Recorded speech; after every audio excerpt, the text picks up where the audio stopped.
Ladies and gentlemen, welcome to another edition of World Talks here on TVP World. I'm your host, Benjamin Lee, and please join me and my guest in this next interview.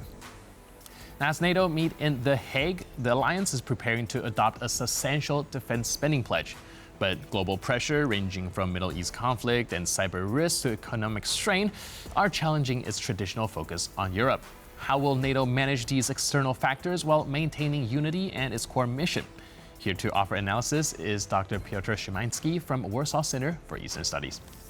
Hello, sir, and welcome to TVP World. Hello.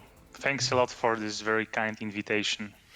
So first, I would like to focus on this pledge to increase NATO spending. 5% sounds very ambitious, even though it's being dragged throughout a longer timeline. Do you foresee any hurdles to actually meeting that goal? So it all depends on the region and countries. So I think that in the Nordic and Baltic region, we are more or less safe, and actually each country is doing well in terms of defense expenditures and the process of the modernization of their armed forces. Plus, we are witnessing an intensive process of consultations with respective parliaments in order to present reliable and detailed plans of reaching 5% of GDP as soon as possible. Let's take the Baltic states advocating for higher defense spending within NATO, of course, prone to Russian potential aggression. So the Baltic states, Lithuania, Latvia, and Estonia have already announced that they are willing to spend this 5% of GDP on defense already next year. But on the other hand, we are having different countries in the south and western part of Europe, the most vocal recently Spain, that are having a completely different outlook and views on potential threats and security environment.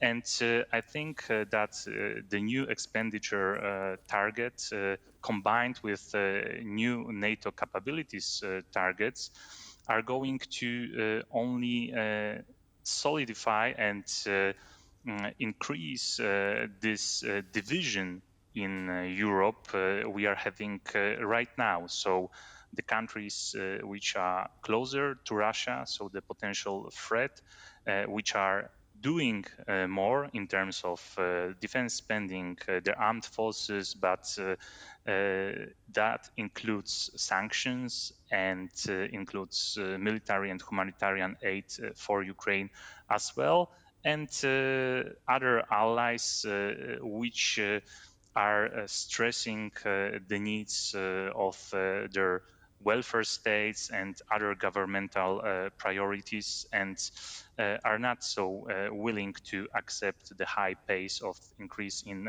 defense spending, although all allies finally should subscribe to this new target, which is divided, by the way, into 3.5% of the GDP dedicated to core defense spending and 1.5% of GDP with the so-called expenditures which are defense and security related, which gives a certain flexibility in shaping the defense policy. Now, we have a relatively new development. It just happened confirmed that Trump will be talking to President Zelensky on Wednesday. Now, this comes after the originally planned meeting at the G7, which didn't take place. During the NATO summit, do you think that there will be any substantial development after the talks between the two? So I think the most important decisions regarding Ukraine and NATO took place last year at the summit in Washington. So back then, NATO allies decided to establish NATO security assistance mission, although it is not being called mission. These are activities which are aimed at coordination of training and military assistance for Ukraine. This includes repairs of already donated military equipment and enhancing interoperability and long-term development of Ukraine's military capabilities. And these activities are already well established. We have command in Wiesbaden, in Germany, well staffed, and we have actions aimed at securing different hubs, logistical hubs, which are very useful and essential to the provision of military aid for Ukraine, with the most important one in Jasionka, close to Rzeszów, Poland. So we are witnessing the enhanced commitment of European allies and Canada to Ukraine. So back then in Washington last year during the summit, allies committed themselves to donating military assistance to Ukraine worth 40 billion euros annually. So last year we achieved that goal with 50 billions of declared and announced donations. Roughly 60% of that stems from European allies and Canada.